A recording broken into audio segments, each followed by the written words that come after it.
All right, so I wanted to read a little bit about this article here out of Global News, and it's titled Canadian Families to Pay Hundreds More a Year for Groceries in 2021 Report. So let's read a little bit about it here and then we'll talk about it.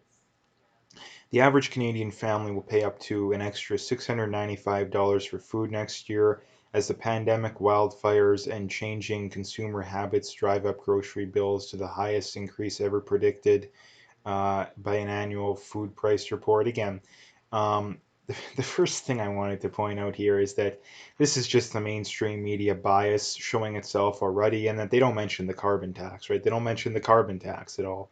Now, again, I know that the carbon tax isn't supposed to start to kick in, I think, officially till 2022.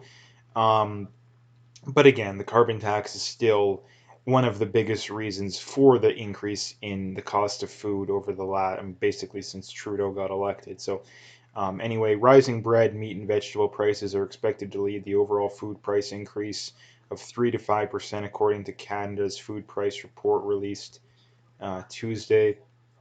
For an average family of four, that means a $13,907 grocery bill.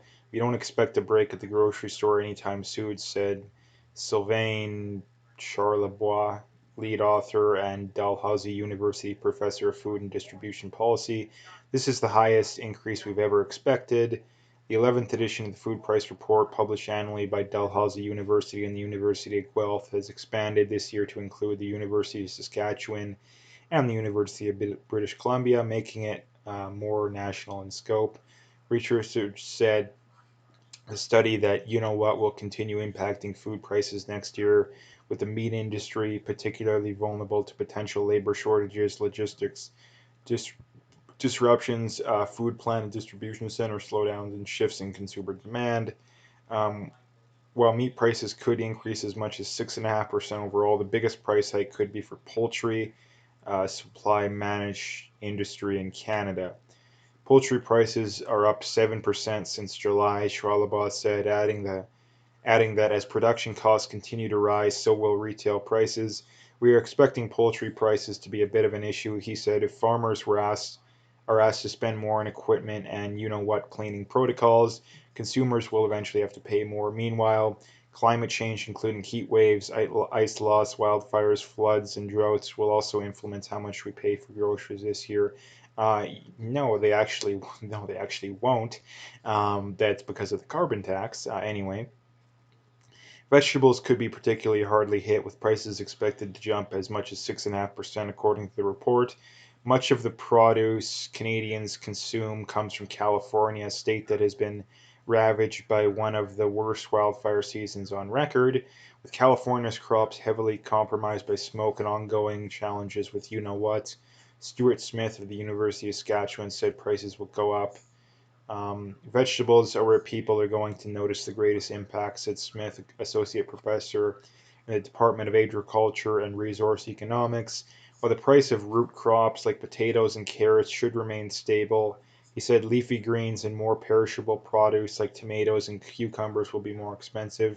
Yet some of the biggest price increases could be for vegetables like cabbage, cauliflower, and asparagus.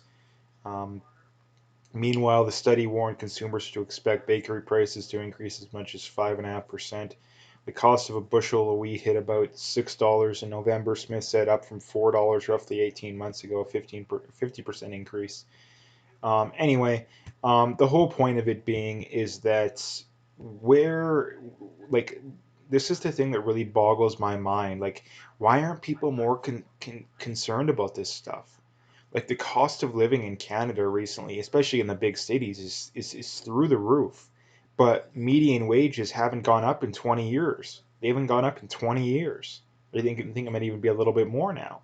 So again, like eventually we're going to reach a breaking point, and this is the thing that really concerns me is that, I mean, under the Trudeau government, we're not getting wage increases because under left-wing governments these days, it didn't used to be this way in the past, but um, under left-wing governments these days, their only real concern is how do we get people more free stuff, at least when it comes to money and people, right? Like the difference between the left and the right, I mean, it's very little even too. Like the right maybe is a little bit better, but I mean, there isn't a very discernible difference between the conservatives in Canada and the liberals. The liberals are pretty far left, the conservatives are in the center, right? There's no actual, small government conservative anymore, right? Those don't exist. But again, the main point here being like I'm trying to get at is like at what point do we reach a breaking point here? Like at what point do we reach a breaking point?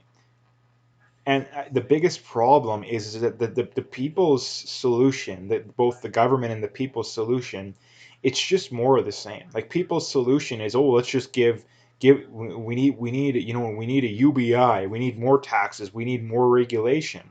Again, people nowadays are just so stupid. And again, I don't mean to be mean, but again, we're past the point of being able to be nice with people, I think, these days, given how crazy things are these days, in that again, the reason why the cost of living is through the roof is because of government. It's because of regulations, right? Like if all these stupid regulations weren't in place, the cost of food would be much lower. If farmers didn't have to pay the carbon tax, the cost of food would be lower. If the people that are shipping the food to the store didn't have to pay the carbon tax, the cost of food would be lower. And again, I don't want to say that the food prices are more expensive just because of the carbon tax, because that's not true. But you look at the reasons why food are more expensive, it's almost entirely government regulation. So why in the world is there never an audit looking into, okay, which of these regulations do we actually need?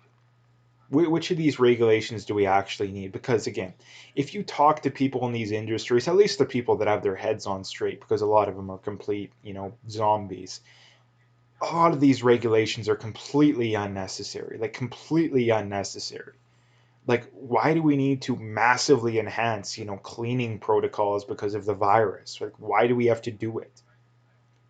You know, if we have to, this is the other thing too, when it comes to these workers that are working in these things, the cost it's going to take to give them their PPE and to have more insurance and more this and more that, that's going to go way up. That those costs are passed on to the consumers. Again, this is one of the many reasons why the lefties, especially the socialist types, are just complete idiots, like complete idiots, because they genuinely think that if you increase taxes and increase regulations, that it's somehow going to be better for the consumer. Like, do you not understand how business works? If you raise the cost to produce something for a farmer or for a business, they're just going to raise their prices, meaning you don't get anywhere. It's the same thing for the minimum wage. They think, oh yeah, we got to have a $15 an hour minimum wage because we need a living wage. Well, what ends up happening is that the cost of living just goes up. That the cost of goods and services goes up because again, a lot of these people that are making $15 an hour,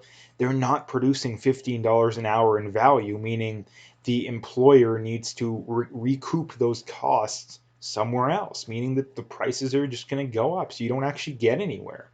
Again, it's like these people are, a basic, cost benefit analysis, like these people, it would blow their mind. It would blow their mind. Like having any idea how running a business works. Again, it just blows, it's in one ear, it's out the other. Again, it's like talking about physics to a monkey. Like again, like I really don't understand. And again, where does this ignorance fall on? Well, it falls back on number one, public schools doing a terrible job. Terrible job. Again, we're taught about all this complex stuff that we really don't need to know. Like, how much stuff do you learn in science class do you actually need to know? How much stuff do you learn in math class do you actually need to know? But knowing why the cost of food is through the roof, knowing why the cost of living is through the roof, no, that we don't need to know that, right? Again, it's just absolute insanity. Knowing how a business works, well, we don't need to know that, but we got to know how to, find the side of a right triangle, or talk about, organisms, and we got to know all the parts off the top of your head. Like, why in the world is that important? I don't I don't understand. Um, and again, the reason why they do that, I think, is just to give people the illusion that they're being educated, right? They got to give people the illusion that they're all smart and they're educated and they know what they're talking about, right?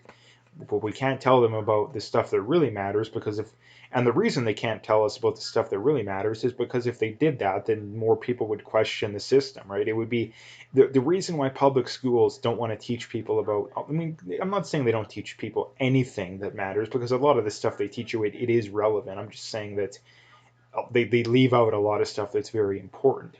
But getting back to it, the reason why they don't tell you this stuff is it's the same reason why a religious cult doesn't expose you to an atheist worldview or a different religious worldview, right? It's the same reason. They don't want the competition, right? They want to maintain that illusion. So again, to sum up the main point here is this stuff's just going to keep getting worse and worse and worse until people finally wake up.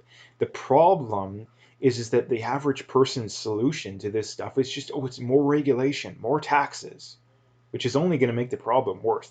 That's why the problem has gotten this bad in the first place, because the average person is dumb enough to think that, oh yeah, we implemented these regulations and these taxes, under the guise that it's going to make things better for the consumer, and it made things worse for the consumer. So that must mean that we didn't go far enough. This is the reason why entire societies collapse. This is why entire societies collapse, is because people have no ability to look themselves in the mirror, to think critically and say, hey, we implemented this policy. The problem only got worse. Maybe it was because of the policy we implemented in the first place. Like the fact that most people don't have the ability to do that is incredibly scary. Like that's incredibly scary these days. Um, so anyway, that's what I wanted to bring up today. If you liked the video, make sure you hit that like and subscribe if you haven't already. Make sure you check out those links below if you haven't already. Follow me on those other platforms. If you want to donate, you can do that as well. Again, I appreciate whatever support I can get. But at the very least, like I say, check out those links. Stay tuned for more, and have a good day.